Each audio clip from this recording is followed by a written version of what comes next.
اعوذ باللہ من الشیطان الرجیم اللہ ولی الذین آمنوا یخرجهم من الظلمات إلى النور والذین کفروا اولیاؤهم الطاغوت یخرجونهم من النور إلى الظلمات اولئک اصحاب النار هم فیها خالدون۔ اللہ ان لوگوں کا دوست ہے جو ایمان لائے، وہ انہیں اندھیروں سے نکال کر یعنی کفر و شرک کے اندھیروں سے نکال کر روشنی کی طرف یعنی اسلام کی طرف لے آتا ہے، اور جنہوں نے کفر اختیار کیا ہے ان کے دوست طاغوت ہیں جو انہیں روشنی سے نکال کر اندھیروں کی طرف لے جاتے ہیں۔ ایسے ہی لوگ اہل جہنم ہیں اور وہ ہمیشہ اس میں۔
لفظ اہل حدیث کا مطلب یہ ہے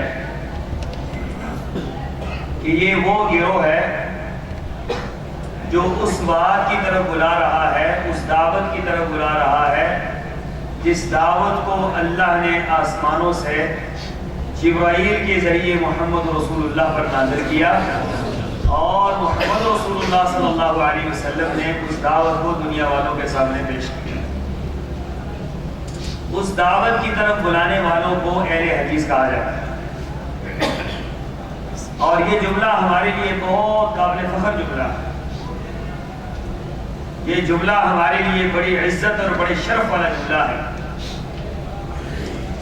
اور یہ بڑی اعزاز کی بات ہے کہ اللہ تعالیٰ کسی کو یہ سمجھ عطا کر دے کہ وہ تمام تر معاملات سے کٹ کر، تمام تر دنیا کی نسبتوں کو وہ کاٹ کر، دنیا کی شخصیات سے قطع تعلق ہو کر، دنیا کی علاقائی نسبتوں کو چھوڑ کر اللہ اور اس کے رسول کے ساتھ اپنی نسبت کو باندھ لے، اپنی نسبت کو جوڑ لے۔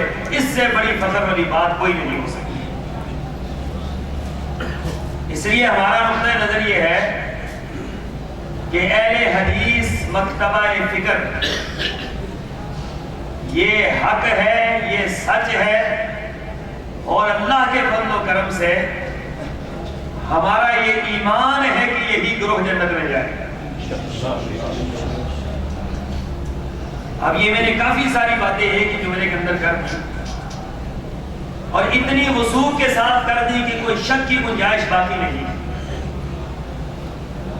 میں نے اس لیے یہ بات کھلے بندوں کہہ دی ہے کہ بعض لوگوں کا نقطۂ نظر یہ ہے کہ پتہ نہیں کون حق پہ ہے، پتہ نہیں کون جنت میں جائے گا، پتہ نہیں کس نے جنت میں جانا ہے۔ یہ شیطان کا سب سے بڑا حملہ ہے کسی انسان کے اوپر کہ اس کے ایمان کو وہ متزلزل کر دے، ایمان کو متزلزل کر دے، ایمان کے اندر شک پیدا کر دے، شبہ پیدا کر دے کہ پتہ نہیں جس پر میں چل رہا ہوں وہ ٹھیک ہے بھی ہے کہ نہیں ہے، پتہ نہیں جو میں عمل کر رہا ہوں یہ ٹھیک ہے بھی ہے کہ نہیں ہے، پتہ نہیں میں نے اس عمل کی بنیاد پر اللہ کا قرب حاصل کرنا بھی ہے یا کہ نہیں ہے۔ شیطان یہی چاہتا ہے کہ آپ کے ایمان کو کمزور کر دے، متزلزل کر دے، شک پیدا کر دے، شبہ پیدا کر دے، اور جس ایمان کے اندر بندے کو خود شبہ پیدا ہو جائے وہ ایمان اللہ تعالیٰ کے ہاں کبھی قابل قبول ہو سکتا نہیں۔ جب آپ خود شبہ کا شکار ہے کہ پتہ نہیں یہ صحیح بھی ہے یا کہ نہیں، اللہ تعالیٰ کے ہاں اس کی کوئی حیثیت نہیں۔ اللہ تعالیٰ کے ہاں وہ ایمان قابل قبول ہے جو یقین کی بنیاد پر ہو، وہ عمل قابل قبول ہے جو دلیل کی بنیاد پر ہو، وہ بات قابل قبول ہے جو وزن کی بنیاد پر ہو۔ اور وزن کس چیز کا بنتا ہے؟ وزن اللہ اور اس کے رسول کے حکم کا بنتا ہے، نبی محترم صلی اللہ علیہ وسلم کی مہر کا بنتا ہے۔ جس بات کے اوپر اللہ کے رسول کی مہر نہ ہو، جس بات پر اللہ کا امر نہ ہو، جس بات پر اللہ کا حکم نہ ہو، وہ بات کسی صورت میں نہ اللہ کو قبول ہے، نہ رسول اللہ کو قبول ہے، اور نہ اللہ تعالیٰ نے اس کو اپنے ہاں کوئی جگہ دینی ہے، کوئی وزن دینا ہے، بلکہ وہ عمل اس کے چہرے پر مار دیا جائے۔ وہ اہل حدیث کا نقطہ نظر یہ بڑا واضح ہے، بڑا صاف اور ستھرا نقطہ نظر ہے، اور وہ کیا ہے کہ ہم اہل حدیث اللہ کے فضل سے، اس کی توفیق سے حق پر ہیں، حق پر تھے، حق پر ہیں اور حق پر ہی رہیں گے، اور انشاءاللہ اللہ نے کل قیامت کے دن ان کو سرخرو کر دیا۔ سامعین محترم، اس کے پیچھے صرف دعویٰ نہیں ہے بلکہ اس کے پیچھے دلائل ہے۔ پہلی دلیل میں دینا چاہتا ہوں کہ رسول اللہ صلی اللہ علیہ وسلم حق کی علامات بیان کی ہے۔ کہ آج یہی مسئلہ ہے نا کہ لوگ یہ کہتے ہیں کہ حق پر کون ہے، یہ بھی شک و شبہ کی بات ہے کہ حق پر کون ہے۔ میں بتلانا چاہتا ہوں حق کی سب سے پہلی علامت یہ ہے کہ حق پر وہ ہے جو رسول اللہ صلی اللہ علیہ وسلم کے زمانے سے چلا ہے، جو رسول اللہ کے زمانے سے چلا، اللہ کے رسول کے زمانے سے چلا۔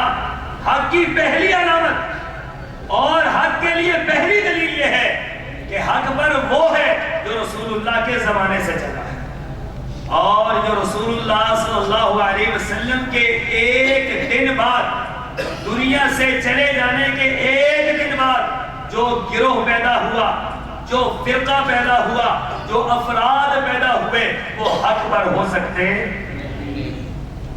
جو ایک دن بعد بھی پیدا ہوئے وہ حق پر ہو سکتے ہیں، اور جو 100 سال بعد پیدا ہوئے، جو 300 سال بعد پیدا ہوئے، جو 400 سال بعد پیدا ہوئے، اور جو 1400 سال بعد پیدا ہو رہے ہیں، کیا وہ حق پر ہو سکتے ہیں؟ بلند آواز سے جواب دیجئے کہ جو رسول اللہ کے زمانے سے چلا، حق پر وہ ہے جو رسول اللہ صلی اللہ علیہ وسلم کے ایک دن بعد معرض وجود میں آیا، وہ حق پر ہو سکتا نہیں ہو سکتا۔ رسول اللہ صلی اللہ علیہ وسلم نے فرمایا ایک گروہ میرے زمانے سے چلے گا، میرے زمانے سے چلے گا، اور بغیر کسی تعطل کے چلے گا، بغیر کسی ختم ہونے کے چلے گا، نہ ظالم کا ظلم نہ عادل کا عدل اس کے لیے کسی قسم کی پریشانی کا باعث ہوں گے، بلکہ وہ بڑھتا ہی رہے گا، وہ چلتا ہی رہے گا، وہ پھیلتا ہی رہے گا، وہ پھولتا ہی رہے گا، وہ دنیا میں چلتا ہی رہے گا، یہاں تک کہ قیامت تک وہ گروہ قائم رہے گا۔ میرا ایمان یہ ہے کہ رسول اللہ کے زمانے سے چلنے والے اہل حدیث کا گروہ تھا جو آج تک قائم ہے اور قیامت تک یہی گروہ قائم رہے گا انشاءاللہ۔ اب اگلی بات تو اس سے ہی بڑی عجیب ہے جو میں نے کہہ دی کہ قیامت تک قائم رہے۔ رسول اللہ کے زمانے سے چلا، اللہ کے فضل سے میرا ایمان ہے کہ صحابہ اہل حدیث تھے۔ صحابہ کس کو مانتے تھے؟ قرآن اور تابعین کس کو مانتے تھے؟ قرآن اور تبع تابعین کس کو مانتے تھے؟ قرآن اور ائمہ اکرام کس کو مانتے تھے؟ قرآن اور کوئی تیسری بات ان کے ہاں تھی؟ کوئی بندہ کھڑا ہو کر یہ کہہ سکتا ہے کہ شادی ان کے ہاں تیسری باتیں بھی تھی، چوتھی بھی تھی، پانچویں بھی تھی، ان کے ہاں تو دوسری بات، تیسری بات کوئی نہیں تھی۔ وہ اطاعت کرتے تھے اللہ کی، وہ عبادت کرتے تھے اللہ کی، اور وہ طریقہ اپناتے تھے محمد رسول اللہ صلی اللہ علیہ وسلم۔ بس عبادت اللہ کی اور طریقہ کس کا؟ مصطفیٰ کا۔ اگلی بات ہی کوئی نہیں۔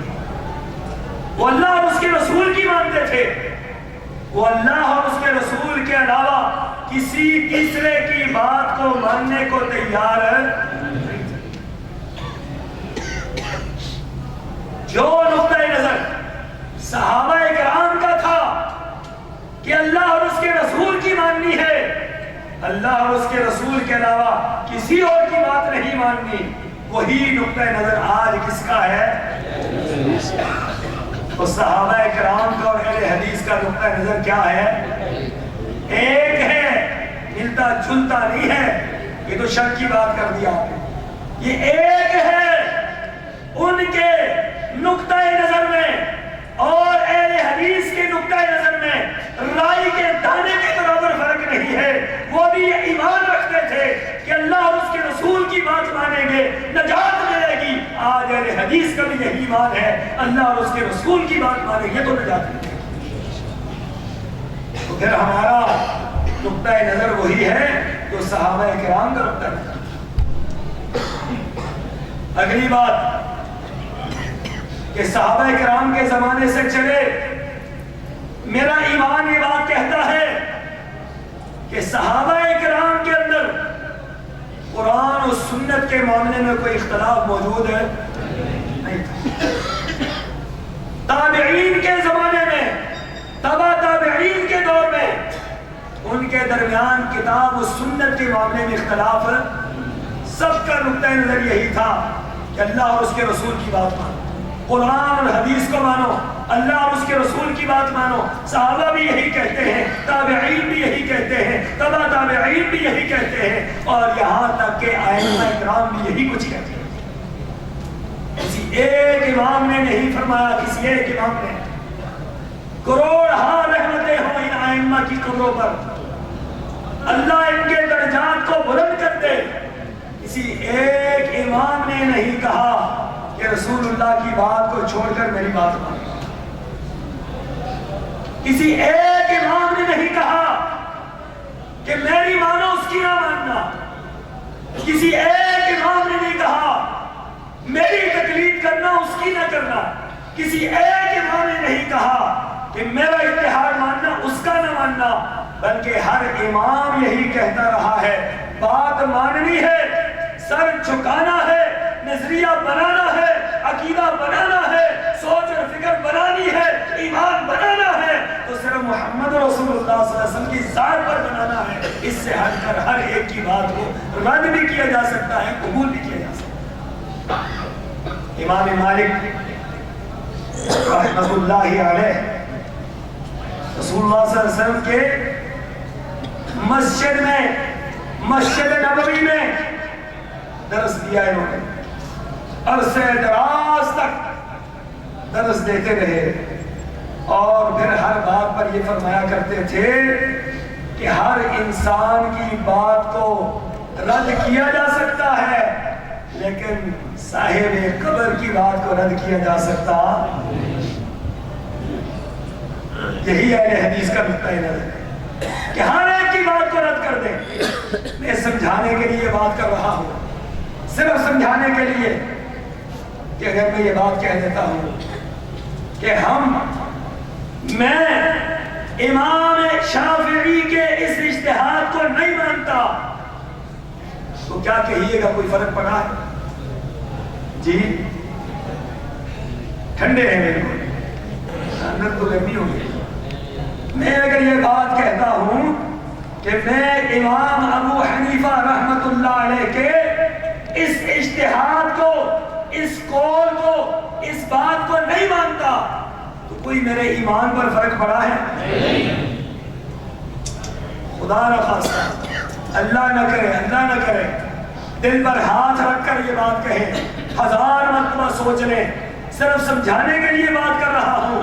اگر میں یہ بات کہتا ہوں کہ میں سرور کونین کی اس بات کو نہیں مانتا، کیا صورتحال بن گئی؟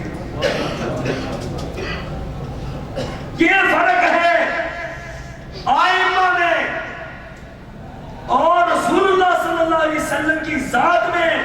آئمہ اکرام کی بات مانو نہ مانو کوئی فرق نہیں پڑتا ہے، لیکن سرور کونین کی ہر بات کو ماننا پڑے گا۔ اگر نہیں مانو گے تو اللہ فرماتے ہیں تیرے رب کی قسم ہے کہ تمہیں مومن ہی نہیں مانتا۔ فلا وربک لا یؤمنون حتی یحکموک فیما شجر بینہم ثم لا یجدوا فی انفسہم حرجا مما قضیت ویسلموا تسلیما۔ یہ ایک آیت ہی کافی ہے اہل حدیث کے نقطہ نظر کو سمجھنے کے، ایک آیت کافی ہے۔ کیا کہتے ہیں؟ آئمہ کی ہر بات درست ہے، آئمہ کی ہر بات ماننی ہے، آئمہ کی ہر بات دلیل ہے۔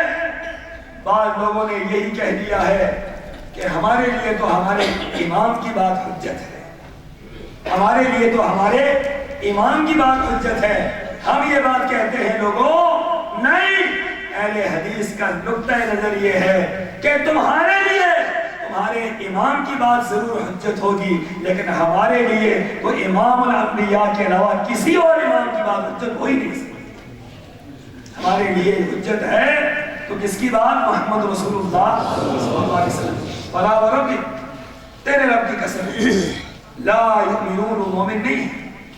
بڑی عجیب بات ہے، بڑی عجیب بات ہے کہ اللہ تعالیٰ ابھی تو بتلا ہی نہیں رہے کہ کون مومن نہیں ہے، پہلے کہہ دیا تیرے رب کی قسم ہے وہ مومن نہیں ہو سکتا۔ اللہ کون مومن نہیں ہو سکتا؟ میں حتی یحکموک فیما شجر بینہم، اے محمد صلی اللہ علیہ وسلم جو تیری بات نہیں مانتا، تیرے رب کی قسم ہے میں عرش والا رب اس کو مومن مانتا ہی نہیں۔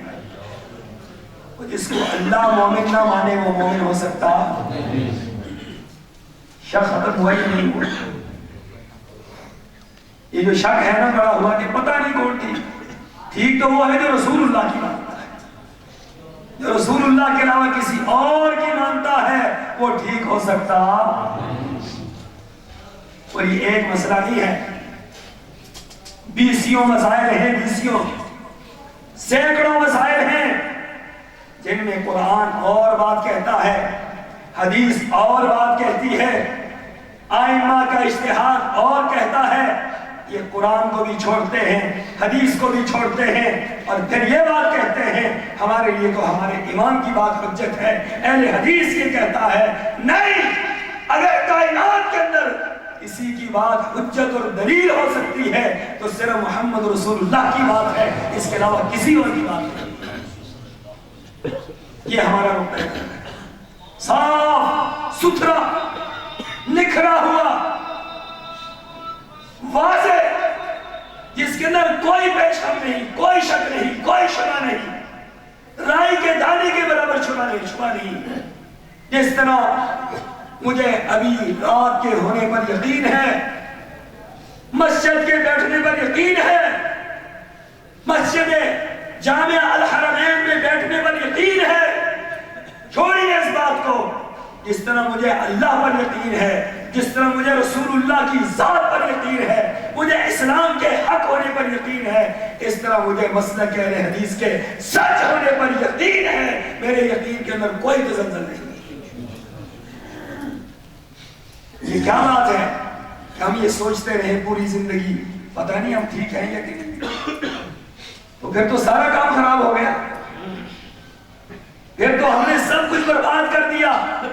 ہماری عبادتیں شک کا شکار ہو گئی، ہماری ریاضتیں شک کا شکار ہو گئی، ہمارے حج اور زکاتیں شک کا شکار ہو گئی، ہمارا ہر عمل شک کی بنیاد پر ختم ہو گیا.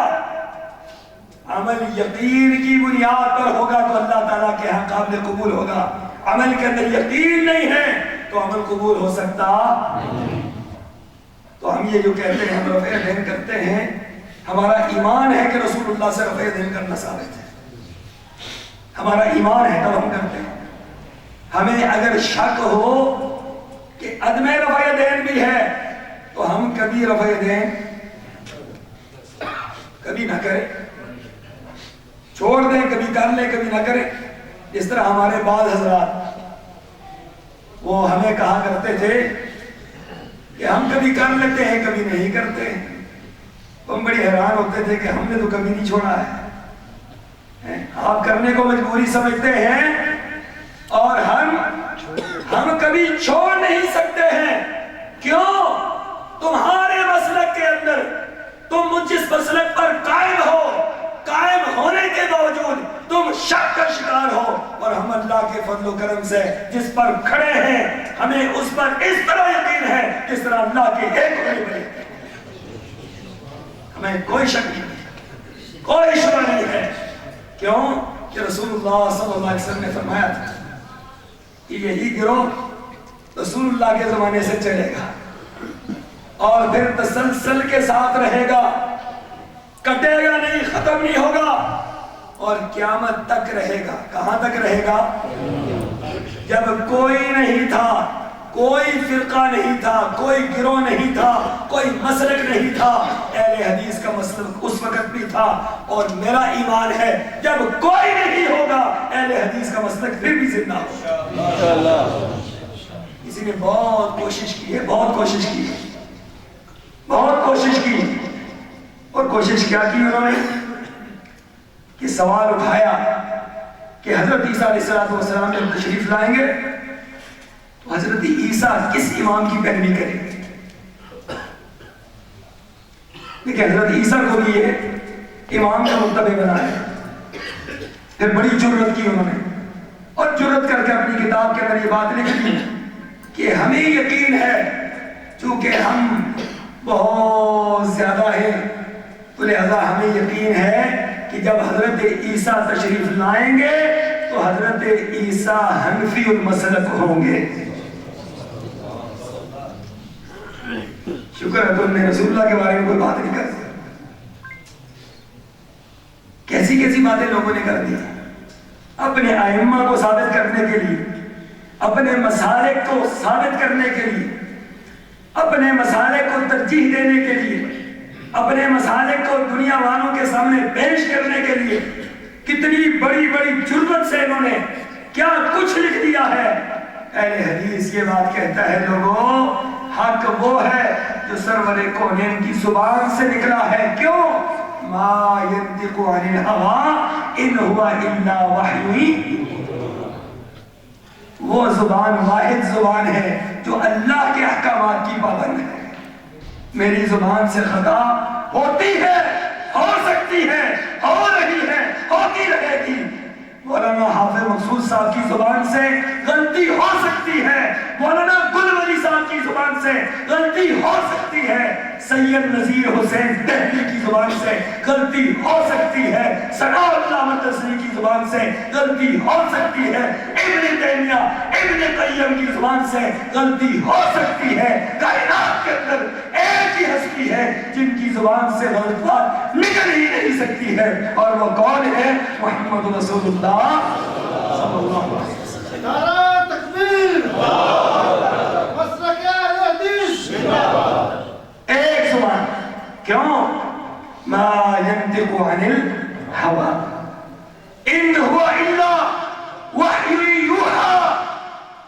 اے محمد صلی اللہ علیہ وسلم، آپ زبان اس وقت تک نہیں کھولتے جب تک کھولنے کا آرڈر اوپر سے نازل ہے، اور کائنات کے اندر کوئی زبان اس کے علاوہ اس پابندی میں اللہ نے ڈالی ہی نہیں ہے۔ اس لیے امام ابو حنیفہ رحمت اللہ علیہ نے فرمایا تھا کہ میں آج بات کرتا ہوں، کل بات سے رجوع کر لیتا ہوں، اور میری بات کو نہ لکھا کر، اے ابو یعقوب میری بات کو نہ لکھا کر منع کر دیا لکھنے سے، امام ابو یوسف کو لکھنے سے منع کر دیا، میری ہر بات کو نہ لکھا کر، لیکن میرے آقا نے فرمایا میری ہر بات کو لکھا کر، میری ہر بات کو لکھا کر۔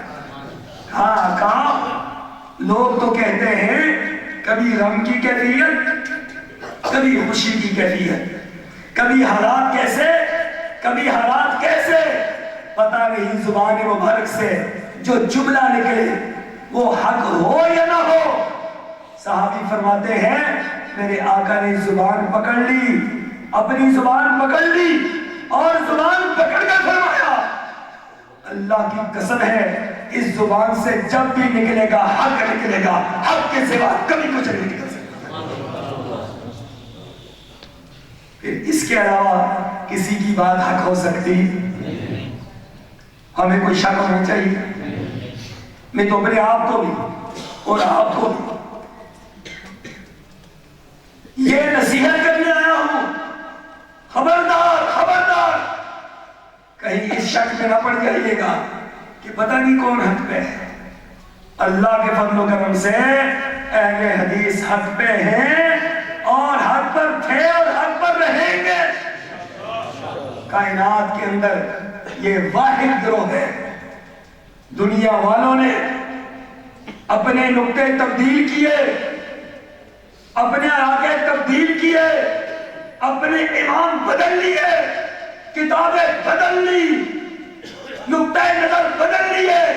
یہ واحد خوش نصیب گروہ ہے کہ جنہوں نے کہا اللہ تیری عزت کی قسم ہے نہ تیری بات کو چھوڑیں گے، نہ تیرے پیغمبر کی بات کو چھوڑیں گے۔ کائنات قبول کرے تو ٹھیک ہے، نہ قبول کرے مر جائیں گے، مٹ جائیں گے، کٹ جائیں گے، لیکن اپنے نظریے کے اندر تبدیلی پیدا نہیں ہونے دیں گے۔